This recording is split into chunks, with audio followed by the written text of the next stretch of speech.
Salut les amis, c'est Ludo, j'espère que vous allez bien. On se retrouve aujourd'hui pour une nouvelle vidéo et il va s'agir d'un update lecture.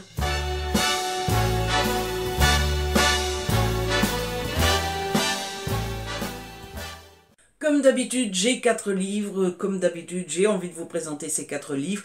Et comme d'habitude, 4 livres, c'est le numéro magique pour le point lecture. Cette fois-ci, les amoureux de romance, ça devrait vous faire plaisir puisqu'il s'agit de 4 romances. Oui, oui, je ne sais pas pourquoi je dis romance comme un vieux fond, un vieux con, un vieux fou, un vieux fond. Voilà. En tout cas, je vais pas papoter trop longtemps pour que la vidéo ne dure pas trop longtemps. Et on y va, c'est parti, c'est parti. Here we go! Et donc, je ne vais pas papoter trop longtemps pour que ça ne dure pas trop longtemps. Attention, le premier livre dont je vais vous parler, il s'agit de Les filles bien ne tombent pas amoureuses des mauvais garçons d'Emily Blaine aux éditions Harlequin dans la collection E.H. Alors, Emily Blaine, c'est une auteure que j'aime beaucoup depuis la saga Dear You qui est ici. Voilà, les 3 tomes sont là. Et c'est une saga que je vous conseille fortement parce que j'ai super bien aimé. Et donc, du coup, depuis que j'ai lu cette saga, Emily Blaine est une autrice que j'aime beaucoup et que j'ai vraiment envie de découvrir dans tous ses romans. Et c'est pourquoi je me suis jetée sur celui-ci. Je ne sais même plus si je l'ai reçu en service presse. Oui, voilà.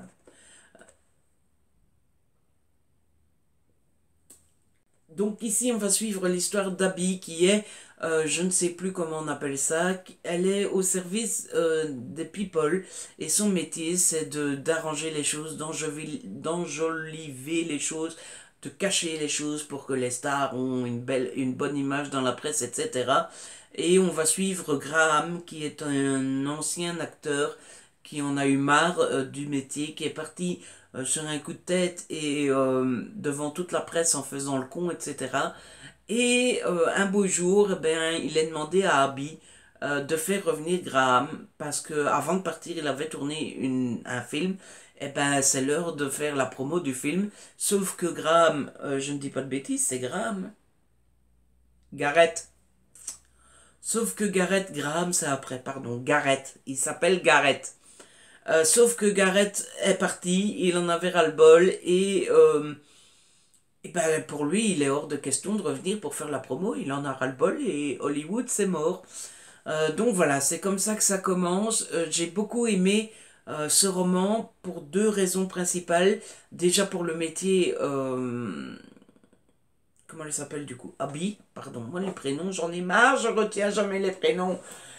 D'abord pour le métier d'Abby, parce que ben elle est à Hollywood, elle est entourée de stars, de paillettes, de machins, de strass. Euh, et moi ça marche toujours, moi ça m'a toujours fait rêver les États-Unis et Hollywood, vous le savez. Euh, j'ai beaucoup aimé ce métier-là. Et puis j'ai beaucoup aimé le postulat de départ de Gareth qui est retranché. Il n'est pas au plein milieu de sa gloire, il n'est pas au plein milieu de sa carrière, etc. Au contraire, son image est fort ternie, son image est très... Il est devenu le paria d'Hollywood, etc. Et en général, dans les romances, ben, on rencontre l'homme qui est fort, qui est encore... qui a une bonne image, qui est sûr de lui, etc. C'est pas du tout le cas de Gareth. Et ça, j'ai beaucoup aimé parce que j'ai trouvé que c'était un petit peu original euh, pour une romance, ce qui arrive rarement ces temps-ci dans les romances. Euh, Là où le bas blesse dans ce roman, c'est que j'ai pas du tout accroché à la relation entre Abby et Gareth. Euh, il m'a manqué clairement quelque chose, alors quoi, je ne sais pas, mais je les ai pas trouvés bien du tout ensemble, j'ai pas trouvé d'alchimie. Il manquait cette petite étincelle, ce petit quelque chose qui nous enthousiasme et qui nous donne la pêche dans une romance. Et ça, c'est vraiment dommage parce que c'est peut-être pas le cas de tout le monde, mais je pense que le couple dans une romance, ben, c'est ce qui fait quand même tout le sel du truc mûche. Donc, vraiment, vraiment dommage. Sinon, j'ai beaucoup aimé les autres personnages aussi. Il y en a 2 qui m'ont marqué. Celui de Marc, qui est... c'est Marc? Oui, Marc. Je l'appelais le petit con pendant toute ma lecture parce que c'est un petit con, excusez-moi l'expression, mais c'est le cas. C'est juste le genre de mec qui aime bien faire des jeux de qui pisse le plus loin, le genre de mec qui rabaisse tout le monde et qui rabaisse Abby en première. Et j'avais juste envie de lui en foutre une pendant toute ma lecture. Je me suis retenu parce que bon, j'ai beau taper sur mon livre, il n'a pas mal. Donc voilà, hashtag blague de merde. Et puis il y avait Chloé, la meilleure amie d'Abby et sa collègue que j'ai beaucoup aimé aussi, qui avait l'air très sympathique jusqu'à un certain point parce que finalement Chloé est aussi bien que Marc. D'ailleurs ils devraient finir ensemble. Ouais. Sinon, quoi dire d'autre? Le style d'Emily Blaine est toujours aussi efficace, ça se lit tout seul. Et pourtant c'est écrit quand même... c'est quand même écrit assez petit, hein. Donc, il y a de la lecture et pourtant ça passe tout seul, ça passe crème. C'est très addictif, les scènes s'enchaînent bien, les situations sont toujours aussi bien, etc. Et puis la fin du roman, je l'ai bien aimée, elle est sympathique, elle est réussie, mais elle est à l'image du couple. Il aura manqué un petit quelque chose, une petite étincelle pour qu'on s'écrie oui. Donc c'est un petit peu dommage puisque c'est ce que je préfère comme romance. Mais voilà, c'est pas pour autant ensuite, que j'ai lu Ne résiste pas, le tome 1 de The Blackstone Affair. C'est écrit par Reine Miller et c'est aux éditions Presse de la Cité. Ne résiste pas, qui est mon premier partenariat avec Presse de la Cité. Comme c'est mon premier partenariat, j'aurais adoré aimer, j'aurais adoré pouvoir en dire du bien, j'aurais adoré être enthousiaste. Et ben c'est pas du tout le cas. Voilà. Ce livre est juste un gros navet. C'est juste pas possible de faire de la romance comme ça. Alors vous le savez, j'aime la romance. Vous le savez, je suis assez tolérant. Il faut quand même savoir que j'aime les 50 nuances de Grey. Hein, donc il faut dire qu'il ne me faut pas non plus de la grosse littérature pour aimer. Mais alors ici c'est juste de la romance avec tous les clichés de la romance et je me suis ennuyé. Alors le plus gros point noir pour moi dans ce roman, euh, c'est le personnage principal dont j'ai oublié le nom tellement je m'en fous. Ethan Blackstone. Euh, Ethan, bon, évidemment, c'est comme dans toutes les romances, il est beau gosse, il est fort, il fait bien chip chip, il fait bien tout ce qu'il fait. Euh, mais ce qui m'a dérangé chez lui, c'est que il parle très mal à sa copine Bryn. Il est très autoritaire avec lui et il décide de tout. Alors vous allez me dire, dans la romance, c'est souvent le cas, notamment dans 50 nuances de Grey. Ben, je serais pas d'accord. Voilà. La plupart du temps, les hommes, euh, dans les romances, hein, pas dans la vie, mais sont très autoritaires et décident de tout, etc. Quand c'est au lit, quand c'est sexuel, et ça me dérange pas parce que souvent on tourne autour du BDSM, etc. Et donc, quand ils sont dans leur intimité sexuelle euh, et qu'ils sont dans un mood BDSM, ben, la femme accepte d'être soumise. Et ça, c'est une question de sexualité, de ce qu'on aime faire au lit, etc. Là, Ethan est un vrai connard avec Breen en toutes circonstances, toujours. Il n'y a pas que dans l'intimité sexuelle, mais dans la vie de tous les jours, c'est le cas. Et puis ce qui est encore plus énervant, c'est que Breen se laisse faire. C'est-à-dire que dans toutes les autres romances, l'héroïne se laisse peut-être faire niveau sexuel, mais pas du tout dans les autres moments. Dans 50 nuances de Grey, par exemple, Anna se laisse faire, et encore difficilement pour le côté BDSM, mais dans tout le reste, elle défie Christian. Ici, c'est pas du tout le cas. Brune se fait engueuler, elle fait oh pardon, je suis désolée. Ah, ça m'a saoulé, m'a alors saoulé pendant tout le roman. Ce qui m'a aussi énervé, c'est le passé d'Ethan, euh, qui m'a pas du tout convaincu. Alors, il a fait l'armée, il a passé des mauvais moments à l'armée, et puis c'est ouin ouin, j'ai fait l'armée, j'ai passé des moments difficiles, et du coup, je dois tout contrôler dans ma vie, mais tais-toi. Breen, par contre, le passé de Breen m'a beaucoup plus convaincu. Euh, la pauvre, elle est passée par des mauvais moments, et c'est surtout grâce à elle que j'ai terminé le roman. J'ai eu du mal à certains moments.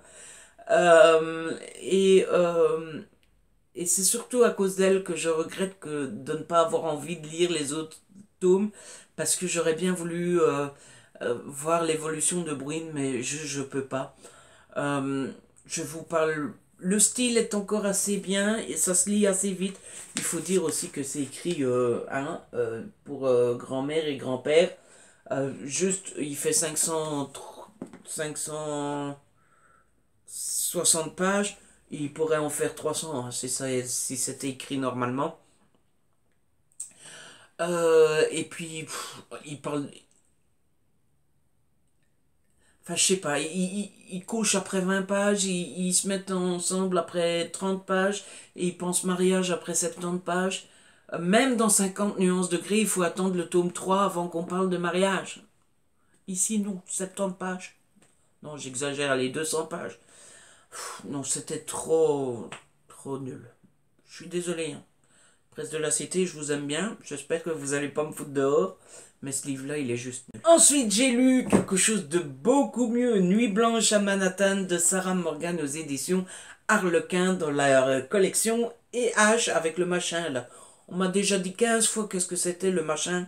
Mais je retiens pas. C'est un nom beaucoup trop compliqué pour moi. Alors Sarah Morgan, vous la connaissez sûrement depuis déjà pas mal de temps, grâce à sa saga Flocon de neige et Caramel dans le ciel bleu. Non. En fait, je connais pas le titre. Les trucs Flocons de neige, la danse hésitante des flocons de neige en hiver ou en été ou je ne sais pas trop quoi. Je la connais de cette saga-là aussi, comme tout le monde, mais j'ai jamais eu l'occasion de découvrir cette saga. Et quand j'ai vu qu'il y avait une nouvelle saga, je me suis dit, oh mon Dieu, il faut absolument que je découvre cet auteur.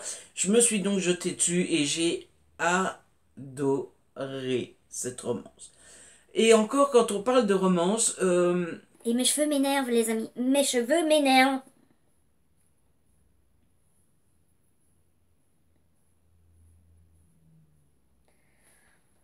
et encore, quand on parle de romance, j'ai trouvé que ce roman se divisait un petit peu en deux. La première partie, on suit l'histoire des trois amis, Eva, Frankie et Paige. On suit ces trois amis, on suit leurs déboires à leur travail actuel et on suit la création de leur entreprise. Et puis on passe dans une seconde partie qui est plus romance avec l'histoire de Paige et de Jacques. J'ai beaucoup apprécié les trois amis. Eva qui est sans doute et restera sans doute ma petite préférée puisque c'est le genre de personne toujours enthousiaste qui croit à l'amour dur comme fer, qui se qui trouve que l'amour c'est beau, etc. Sauf que l'amour réussit à tout le monde sauf à elle et elle est parfois un peu désespérée. Il y a Frankie qui au contraire je l'aime pas beaucoup parce que c'est celle qui est froide, qui ne croit pas du tout à l'amour, qui est complètement hermétique à tout ça, etc. Ce qui est plutôt ironique parce que je l'aime pas mais je lui ressemble beaucoup. Et puis entre les deux, il y a Paige qui n'est ni trop rêveuse ni trop sérieuse. Elle croit à l'amour sans.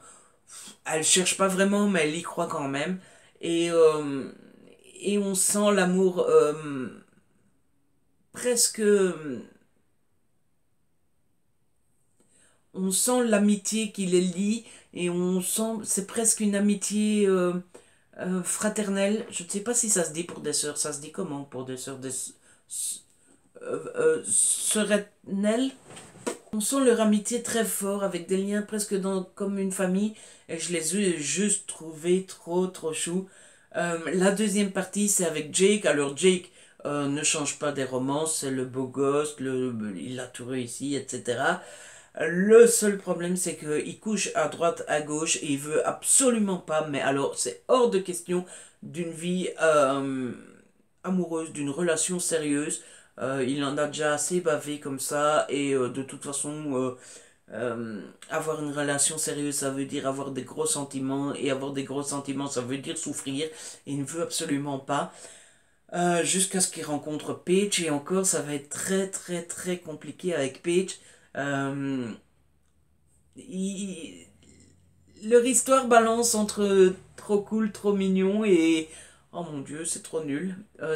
Voilà, j'ai beaucoup aimé ce roman, j'ai hâte de découvrir les autres, même si, un petit secret, j'ai déjà lu le 2. Je vous en parlerai dans une autre update. J'ai un peu peur, j'avais un peu peur pour le deuxième tome qui est sur Frankie, qui est celle que je n'aime pas beaucoup. Mais comme je l'ai déjà lu, je peux déjà vous le dire, c'est passé mieux que ce que je n'espérais. Mais je vous conseille clairement et totalement ce roman, vous passerez un super bon moment, c'est garanti. Et enfin, j'ai lu Avec toi malgré moi de Vi Killant et de Penelope Ward, c'est aux éditions Hugo Roman dans leur collection New Romance. Alors ici, on va suivre l'histoire de Graham et de Soraya qui sont complètement différents l'un de l'autre. On a d'un côté Soraya qui est vivante, pétillante, qui est un petit peu starbée quand même sur les bords, qui se colore les cheveux selon son humeur, si elle est joyeuse ou triste ou préoccupée ou que sais-je encore. Et d'un autre côté, on a Graham qui est très refermé sur lui, qui est sérieux, euh, qui se comporte comme un connard sans nom, qui maltraite ses employés, etc. Et ils vont se rencontrer. Voilà. Alors, j'ai beaucoup aimé les deux personnages. Soraya, parce que c'est évident, forcément, puisqu'elle est très joyeuse, très vivante, etc. Et Graham, je l'ai beaucoup aimé parce que j'ai commencé à écrire un roman. Ne vous excitez pas, j'écris une page comme ça un après-midi. Et j'avais imaginé mon personnage exactement comme Graham dans ce roman et ça m'a fait rire. Voilà, je me suis dit ah ben voilà, je suis connecté avec les auteurs dans ce roman-ci. Ils m'ont piqué l'idée. Mais du coup, ça m'a beaucoup fait rire. J'ai beaucoup aimé leur rencontre qui se passe dans le métro que Graham ne prend jamais, et donc c'est le destin qui les a mis chacun dans ce métro en même temps. Et moi, j'aime beaucoup cette histoire de destin, de, bah, si j'aurais pas été là, j'aurais peut-être pas rencontré. Voilà, c'est toujours le, le genre de truc qui m'amuse toujours beaucoup. Parce que je suis sûr qu'il y a plein de choses dans notre vie qui se passent grâce au destin. Euh,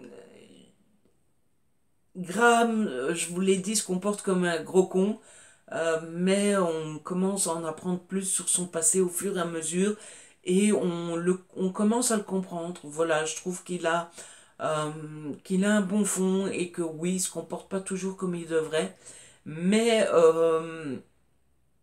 je trouve que quand on connaît son passé, ce qui lui est arrivé, ça se comprend. Euh, et puis, que dire sur ce roman? Il y a quand même un gros truc au milieu de ce roman. Une fois que les choses s'installent correctement, une fois que on commence à arriver dans un passage plus doux, et où les choses se calment, il se passe un rebondissement qu'on n'avait pas vu venir. Et c'était juste top parce que c'est le genre de rebondissement qui remet tout en cause et qui relance complètement l'histoire. Et j'ai juste adoré ce rebondissement. Sinon, l'écriture est très addictive, elle passe tout seul. L'auteur Vicky Penelope Ward,